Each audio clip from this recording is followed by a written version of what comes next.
जहां प्रेम होगा वहां कहने की आवश्यकता पड़ेगी ही नहीं, वहां शब्द निकलेगा ही नहीं। हीरा मुख से कब कहे कि लाख टका मेरो मोल। को कछु कहे न को कछु पूछा, प्रेम भरा मन निज गति छूचा।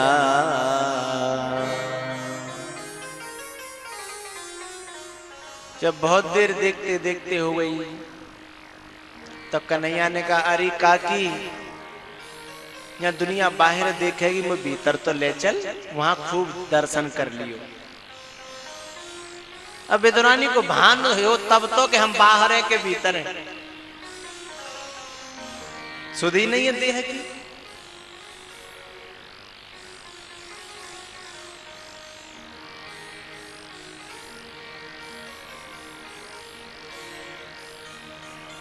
जब भगवान ने कहा तब वो अंदर लेकर के आई।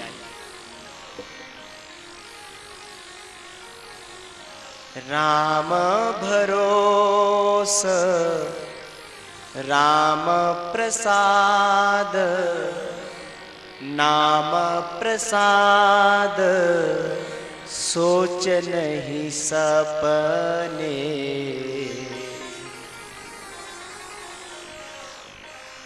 फिरत स्नेह मगन सुख अपने, फिरत स्नेह मगन सुख अपने। जिसे परमात्मा से प्रेम हो जाए, शास्त्रों से प्रेम हो जाए, कथा से प्रेम हो जाए, तो वो कथा में डूबा रहता है। फिरत स्नेह, ये कथा से जाते हैं ना, रोड पे बहुत से लोग टकराते हैं क्योंकि ध्यान तो कथा में रहता है, और चलते रोड पे हैं तो सामने वाले टकरा जाएंगे, अरे पुलिस, चलो गलती हो गई, फिर निकलेंगे आगे। क्यों? फिरत स्नेह मगन सुख अपने, नाम प्रसाद सोच नहीं सपने। फिरत स्नेह सोच, फिरत स्नेह मगन सुख अपने। मगन का मतलब होता भैया डूब जाना। बोले धरती जल मग्न हो गई, धरती जल मग्न हो गई मतलब डूब गई। तो ऐसे ही यहाँ विदुरानी है ना, वो परमात्मा में, वो आनंद में डूब गई, आनंद में डूब गई।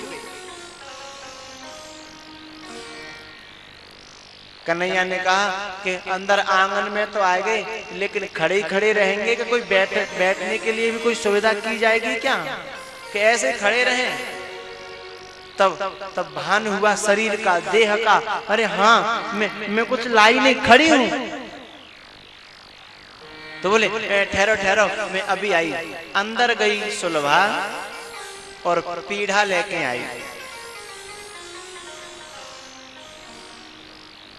और जैसे पीड़ा लेके जैसी भगवान के सामने आई, अब पीड़ा पे ते ध्यान गयो, भगवान पे फिर पहुंच गो, और पीड़ा जाकर के पटक दिया। अगर कोई चीज पटकी जाए तो का पता को उल्टी है के सूदी है। सो पीड़ा बिछ गो उल्टो, पाए ऊपर और जेवरी। भगवान ने एक निगाह से देखा, उल्टो बिछो, चलो ठीक है, न कछु से कुछ तो है। उल्टे पीड़ा पे भगवान बैठ गए। एक बात बताऊं, जहां प्रेम होता है, जहां भाव होता है, वहां वस्तु नहीं देखी जाती, वहां सम्मान और स्वागत तो रहता ही नहीं है, हैं? किसी गरीब की झोंपड़ी हो, गोबर से लिपा हुआ आंगन हो, घास फूस की झोंपड़ी हो, गैया बंधी हो, लेकिन उस घर में भाव हो, हजारों हवेलियों से ज्यादा आनंद उस गोबर के लिपे हुए आंगन में बिना चटाई के बैठने में आता है। क्यों? सदा ऊंचे कंगूरों से मोहब्बत दूर रहती है, सदा ऊंचे कंगूरों से मोहब्बत दूर रहती है, गरीबों की झोपड़ियों में सदा भरपूर रहती है। गाय के गोबर से लिपाई होती है ना, उस लिपाई में जो उसकी उंगली छुपी रहती है ना, जिसका भाव होता है, वो एक एक मोहब्बत का है, एक एक खाना होता है। हाँ? फिर वहां रसगुल्ले हो या न हो, रबड़ी हो या न हो, गाय के दूध की बनी हुई छाछ हो और भले ही सूखी रोटी हो बिना चिपड़ी हुई, आनंद आएगा ना। और बड़े बड़े ताम झाम है साहब, और बड़ी यदि चीजें परस दी हैं, लेकिन वो कहता है कि जरा कल लेना भैया, मुझे समय नहीं, मैं जा रहा हूं, है? और उनको कैसे खाओगे तुम? गरीबों की, मैं अपने सभी श्रोताओं से एक बात कहूं, कुछ लोग कहते हैं कि हम संतों को बुला तो लेते, लेकिन क्या करें, घर ठीक नहीं है, क्या करें, घर नहीं बना है। हमारा मन तो बहुत होता है कि हम संतों को बुलाएं, लेकिन घर नहीं है। और कभी कभी ऐसे घरों में संत जबरदस्ती टपक आते हैं, ऐसी जगहों पर संत जबरदस्ती कूद पड़ते हैं, और वो संकोच करता है, अरे मेरे यहाँ, मेरा घर ठीक नहीं था, मेरे यहाँ आ गए आप, और ये ठीक नहीं था, मेरे यहाँ आप, मैं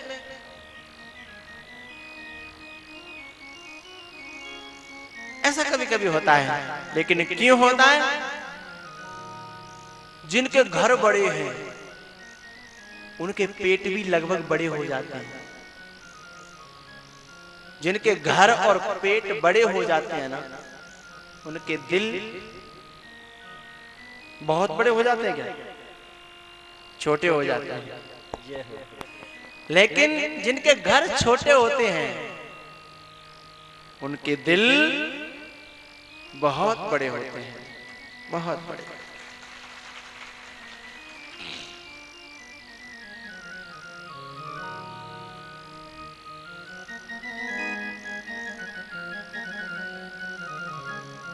तो सद्गुरु, संत, परमात्मा ये बड़ा घर नहीं देखते, ये बड़ा दिल देखते हैं।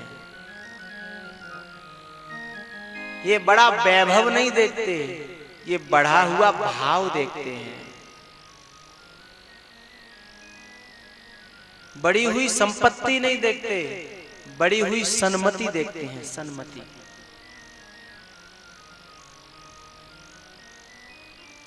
भगवान ने उस पीड़ा पर जाकर के और अपना लिया पीड़ा को और बैठ गए। ये नहीं देखा कि उल्टा है कि सीधा है, बैठ गए। अच्छा ये बताओ, क्या भगवान सचमुच खावे पीवे के लिए भूखे का? खिलाता है जो सब जग को, उसे कैसे खिलाऊं मैं। एक बात बताऊं सभी श्रोताओं को, सभी मेरे अपने हैं। कभी आपके घर कोई सद्गुरु, कोई संत, कोई आवे महापुरुष, कोई महात्मा, उसकी इच्छा को जानकर के काम करना, उनकी इच्छा को जान करके काम करना। कभी कभी आप लोग घाटे में रह जाते हो। संत आपके घर आए और आप दौड़ पड़े, एक बाजार को चला गया, एक पड़ोस में चला गया कुछ मांगने के लिए और एक रसोई में लग गए, पूरे तितर बितर। अब महाराज जी आए हैं, गुरु जी आए हैं, संत आए, टेसू से बैठे। अब घर वाले तो कोई पास में है ही नहीं, क्योंकि उनकी व्यवस्था जो करनी है, इंतजाम तो करना ही है। अब आए हैं तो कुछ न कुछ तो करना ही पड़ेगा, खिलाना है पिलाना है। क्या वो सचमुच में खाने पीने के लिए आए?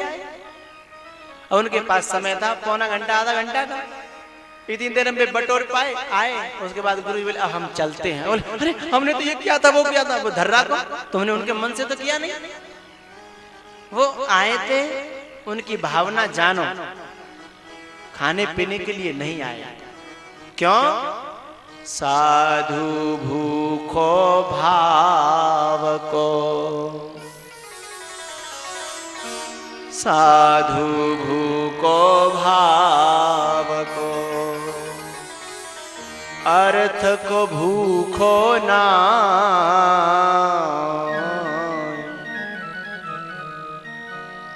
वो भाव का भूखा है, वो भाव से झिक जाएगा, पेट भर जाएगा। आप भाव से बैठ जाइए बस, क्योंकि वो सदा झिका रहता है सदा। और ऐसी कोई बात होगी तो वो कह देगा। यदि संकोच करता तो तुम्हारे घर क्यों आता? हाँ, अपना माना तो आया, बस उसके आदेश का पालन करो। तो कभी कभी धोखे में रह जाते हैं हम। बेदुरानी उस धोखे में बिल्कुल नहीं है। बेदुरानी तो बस टकटकी लगा के दर्शन कर रही है। तेरी गर्ज पड़े तो मांग लियो, जो मांगेगा सो दे दूंगी। दर्शन करने बैठ गई बस। तू जाने तेरा काम जाने, मुझे दर्शन करना है।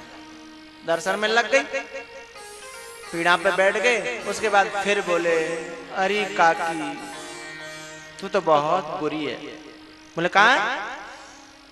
पहले तो तने अंदर नहीं घुसाए, अंदर भी ले आई तो पीड़ा नहीं डारे हो, और पीड़ो जैसे डरवा लो तो अब बैठा रही देख रही है तेरी देख रही है, मेरा पेट भरेगा का।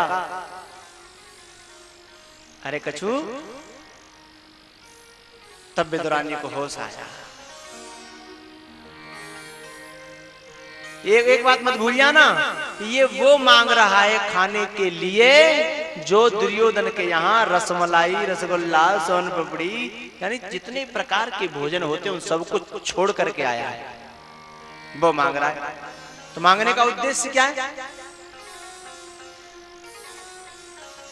मांगने का उद्देश्य सिर्फ इतना है कि ये दर्शन करने में लगी रहेगी और मैं चला गया तो बाद में इसे बहुत सोच होगा कि मैं कुछ खा नहीं पाया, इसका कुछ ले नहीं पाया, तो बाद में उसी में कुछ खिला भी नहीं पाई, इसे बाद में पछतावा न हो। उद्देश्य सिर्फ इतना है। भैया बोले काकी देखती रहेगी कुछ खावे पीवे के नहीं लावेगी। बोले हाँ मैं तो भूल ही गई थी। तो अंदर गई।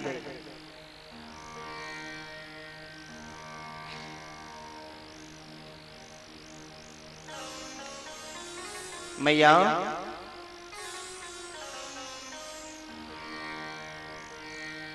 भैंस का दूध लगभग गांव की माताएं हैं, सभी ने निकाला होगा, लेकिन आपने देखा होगा कि कोई कोई भैंस ऐसी होती है कि दूध को ऊपर खींच लेती है। होती है कि नहीं होती? हाँ? कहते हैं कि भैंस तो दूध है चढ़ाई गई। गांव में कहते हैं भैंस दूध है चढ़ाई गई। दूध निकालने वाला नीचे बैठा रहता है और वो दूध को ऊपर चढ़ा ले जाता है।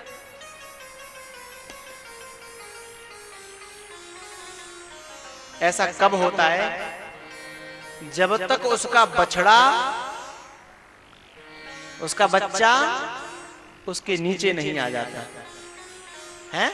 दूध निकालने वाला दूसरा रहता है, तब तक चढ़ाती है, और उसके बच्चे को छोड़ दो। तुम्हारे यहाँ लवेरू कहते हैं, लवेरू लवेरू कहते हैं, क्या कहते हैं, पड्डा, जो भी कहते हैं, तो उसको छोड़ दो, फिर भैंस की दम नहीं है, ताकत नहीं है, सामर्थ्य नहीं है कि दूध को चढ़ाए रखे। बात समझ में आ रही है? भैंस की फिर दम नहीं है, ताकत नहीं है कि दूध को ऊपर चढ़ा जाए। ऐसे ही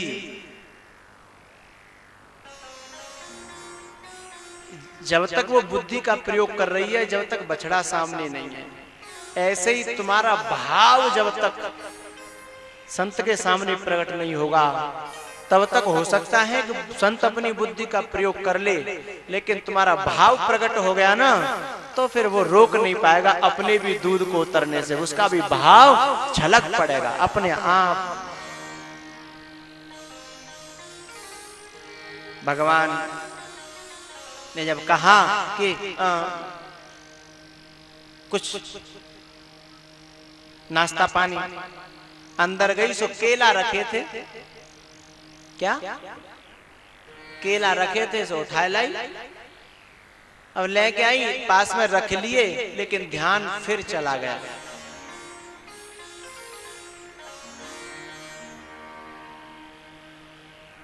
फिरत स्नेह मगन सुख अपने, केला लिया और नुकाने लगी, और गूदा लिया, हाथ में क्या रह गया, जो भी रह गया हो, और भगवान से बोले ले खाओ। भगवान ही बोले लाओ खवाओ। अंदर दूसरा, इतनों केला को ढेर, गूदा यहां और छिलका लेटर बॉक्स में अंदर।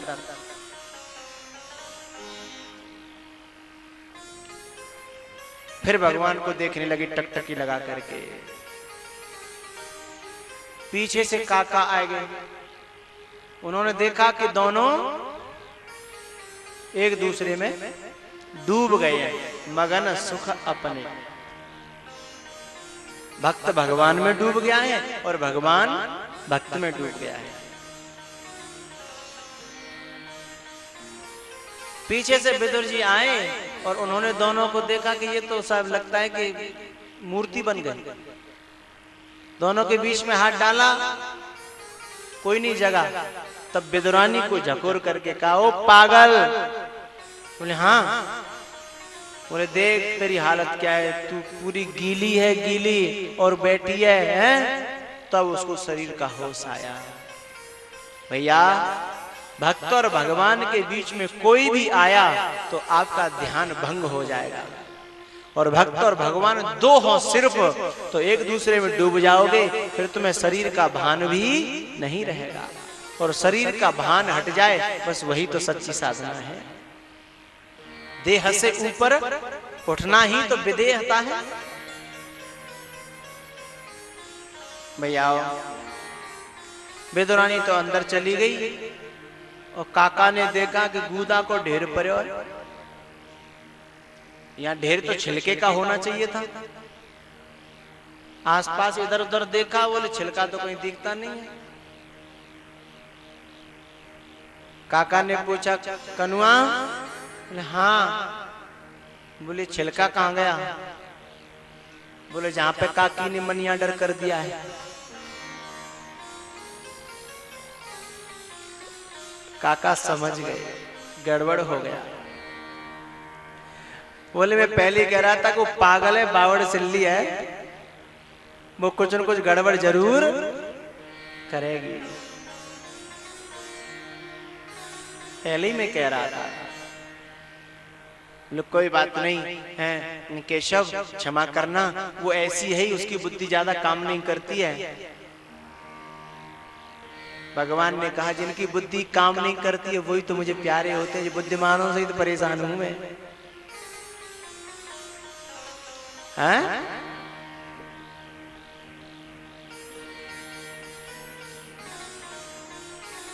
काका ने कहा कनुआ ये गूदा पड़ा है, आप आज्ञा करो तो मैं इसको पहुंच पहुंच के खिलाऊंगा आपको। अब ये भी ये नहीं सोचने कि गूदा नीचे पड़ा है। भाव जहां होता है ना वहां कुछ देखा नहीं जाता भैया।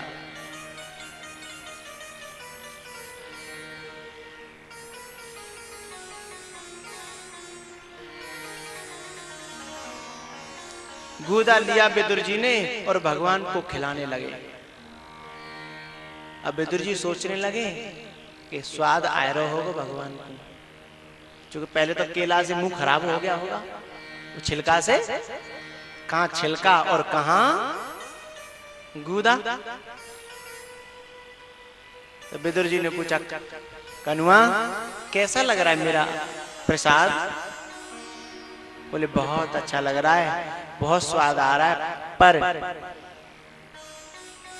काका बोले पर क्या मतलब, क्या हुआ?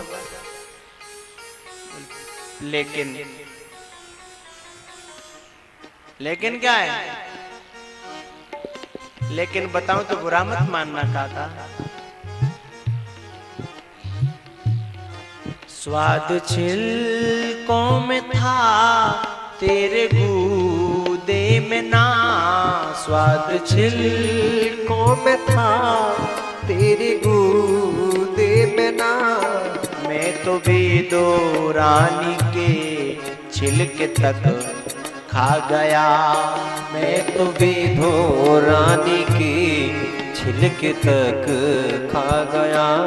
स्वाद छिलकों में था तेरे गूदे में ना, स्वाद छिलकों में था तेरे गूदे में ना। मैं तो भी दो रानी के छिलके तक खा गया, मैं तो भी दो रानी की छिलके तक खा गया। चतुराई जिसने की उसको मैं ना मिला, चतुराई जिसने की उसको मैं ना मिला। चतुराई जिसने की उसको मैं ना मिला। हिलनी का मुझे भोलापन भा गया, हिलनी का मुझे भोलापन भा गया।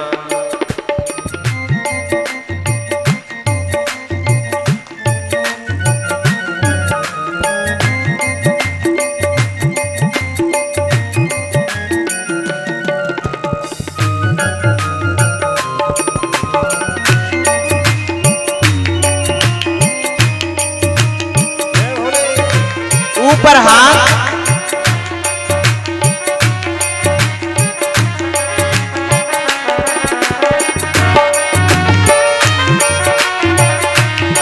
भीलनी का मुझे भोलापन भा गया, भीलनी का मुझे भोलापन भा गया। डूबा सागर में जो उतरा सागर में जो, डूबा सागर में जो उसको मोती मिले। डूबा सागर में जो उसको मोती मिले। खोज की जिसने मेरी मुझे पा गया, खोज की जिसने मेरी मुझे पा गया। चतुराई जिसने की उसको मैं ना मिला। चतुराई जिसने की उसको मैं ना मिला। हिलनी का मुझे भोलापन भा गया, हिलनी का मुझे भोलापन भा गया। हिलनी का मुझे भोलापन भा गया। कन्हैया ने कहा, काका जो स्वाद काकी के छिलकों में था, बुरा मत मानना, वो स्वाद आपके गूदे में। विदुर जी बोले, पागल के छिलका में इतना स्वाद तुम्हें आया हो? पागल के छिलका में काका ये पागल ही तो मुझे अच्छे लगते हैं और इनके हाथ से मुझे कुछ भी मिल जाए मुझे अच्छा लगता है ना। इन बिगड़े दिमागों में, इन बिगड़े दिमागों में आनंद भरे लक्ष्य हैं। बिगड़े दिमाग पागल, इन बिगड़े दिमागों में आनंद भरे लक्ष्य हैं। हे दुनिया वालों, हमें तो पागल ही रहने दो, हम तो पागल ही अच्छे हैं। भीलनी का मुझे भोलापन भाग गया, भीलनी का मुझे भोलापन भाग गया। चतुराई जिसने की उसको मैं ना मिला, चतुराई जिसने की उसको मैं ना मिला। भीलनी का मुझे भोलापन